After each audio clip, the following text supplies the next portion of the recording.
ঘরে যদি কয়েকটা গাজর থাকে তাহলে এক্ষুনি ব্লেন্ডারের মধ্যে দিয়ে বানিয়ে ফেলুন সবচেয়ে মজার হালুয়া, সবচেয়ে রাজকীয় স্বাদের হালুয়া। আর এই হালুয়াটা দেখতে এত সুন্দর হয় যে কারোরই প্রথম দেখাতেই মন চাবে একটু চেখে দেখি। আর একবার এটা মুখে দেওয়ার পর সাথে সাথেই মনে হবে পুরা লাইফের সবচেয়ে বেস্ট হালুয়াটাই খাচ্ছি। যে কোনো স্পেশাল আয়োজনে বা মেহমান আপ্যায়নে এভাবে গাজরের হালুয়া বানিয়ে দিলে সবার চোখ প্রথম এটার দিকেই যাবে। এটা এতটাই মজা, এটা কিন্তু আপনি না বানিয়ে থাকতে পারবেন না। তাই ভিডিওটা চাইলে শেয়ার করে রেখে দিতে পারেন, পরে ইনশাল্লাহ কাজে আসবে। 8-10টার মতো হবে গাজর, খুব ভালোভাবে ধুয়ে নিয়েছি। তারপর খোসাগুলো ছাড়িয়ে বুটার অংশগুলো ফেলে একটু টুকরা করে কেটে নিয়ে ব্লেন্ডারে জারের মধ্যে দিয়ে দিলাম। অল্প করে দিলাম, একটা করে পাস দিচ্ছি আর হয়ে যায়। গ্রেটার দিয়ে ইচ্ছা করলে কেটে নেওয়া যায়, সেক্ষেত্রে সময়টা একটু বেশি লাগে। তো আমি এই যে এরকম ভাবে ক্রাশ করার মতো হয়েছে আর কি, দানা দানা আছে গাজরগুলো, এরকম করে অল্প অল্প করে পাস দিয়ে এই মিনিটের মধ্যেই বানিয়ে নিলাম। তারপর একটা তেলে প্যানের মধ্যে নিয়ে নিলাম। এর সাথে দিয়ে দিচ্ছি একদম সর তোলা ঘন জাল করা দুধ আমি এখানে 1.5 কাপের মতো দিলাম, একদম সর সহ। 2-3টা এলাচের মাথা ফাটিয়ে দিয়ে দিয়েছি। মিষ্টি আমরা একেবারেই কম খাই, তাই 1/3 কাপের মতো চিনি দিয়েছি, আবার 1/3 কাপের মতো গুঁড়া দুধ দিয়েছি। 3 আঙ্গুলের ছোট 1 চিমটি লবণ দিয়ে এখন চুলার আঁচটা মিডিয়ামে রেখে অনবরত নেড়ে চেড়ে জাল করে নিচ্ছি। গাজরের রস এবং দুধটা কিন্তু এখন প্রায় শুকিয়ে গেছে। এখন আমি 2 চা চামচ স্বাদের কর্নফ্লাওয়ার নিয়ে নিলাম। এই কর্নফ্লাওয়ারটা পরিমাণে কম দিলেও হয়, খুবই ভালো একটা কর্নফ্লাওয়ার। কর্নফ্লাওয়ারের সাথে আমি আরো 2 চা চামচ একটু গুঁড়া দুধ মিক্স করে অল্প একটু পানি দিয়ে গুলে তারপর এটা আমি গাজরের হালুয়ার মধ্যে এখন দিয়ে দিচ্ছি। এই সামান্য কর্নফ্লাওয়ারটুকু হালুয়াটাকে বাইন্ডিং এর কাজ করবে, যেটা কাটার পরে খুব সুন্দর স্টেবল হয়ে থাকবে।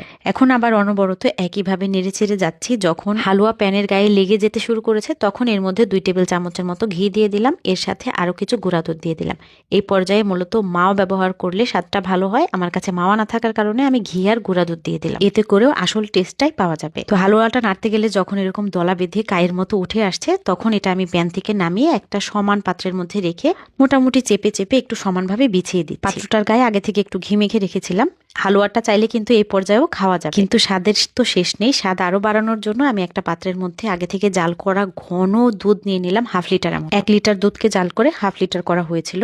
এখানেও 2 চা চামচের মতো গুঁড়া দুধ, 2 চা চামচের মতো কর্নফ্লাওয়ার আর 2-3টা এলাচ ফাটিয়ে দিয়েছি। এর সাথে সামান্য একটু চিনি দিলাম, আমি 2 টেবিল চামচ চিনি ব্যবহার করেছি। আর একেবারেই সামান্য 2 আঙ্গুলের 1 চিমটি লবণ দিলাম। এখানেও আমি স্বাদের কর্নফ্লাওয়ারটা ব্যবহার করেছি। খুব অল্প পরিমাণে দেওয়ার পরেও এটা কিন্তু খুব তাড়াতাড়ি থকথকে ঘন হয়ে গেছে। আর এই দুধটা জাল করার সময় আমি একবারও থামি নাই, অনবরত নেড়ে চেড়ে একদম থকথকে ঘন করে জাল করে নিয়ে তারপর যে গাজরের হালুয়া বানিয়ে রেখেছিলাম ওই হালুয়াটার উপরে ঢেলে দিলাম। এখানে যে কয়টা এলাচ ব্যবহার করেছিলাম সব কিন্তু আগেই তুলে ফেলে দিয়েছি। এখন একদম উপরে কিছু বাদাম কুচি ছড়িয়ে দিচ্ছি, এতে দেখতেও সুন্দর লাগবে, খেতেও মজা লাগবে। সামান্য একটু জাফরান ছড়িয়ে দিলাম, জাফরানটা ঘরে থাকলে দিবেন, দেখবেন সুন্দর একটা স্মেল হবে। তো হালুয়াটা আমি ফ্রিজে রেখে ঠান্ডা করে নিয়েছি। ঠান্ডা এই হালুয়াটা একদম জমে গেছে। এটা দেখতে যে কতটা লোভনীয় লাগছে, এটা বানালে দেখবেন আপনার ঘরের বাচ্চারা পাগল হয়ে যাবে খাবার জন্য। আর এটা খেতে এত সুস্বাদু, আপনার মনে হবে এই হালুয়াটা কেন আমি আগে বানিয়ে খাই নাই। আর এত সহজে এত মজাদার একটা হালুয়া হয়ে গেছে। মিষ্টির দোকানে যদি এই হালুয়াটা বিক্রি করা হয় তাহলে কিন্তু অনেক চড়া দামে সেল করলেও মানুষ এটা কিনে খাবে।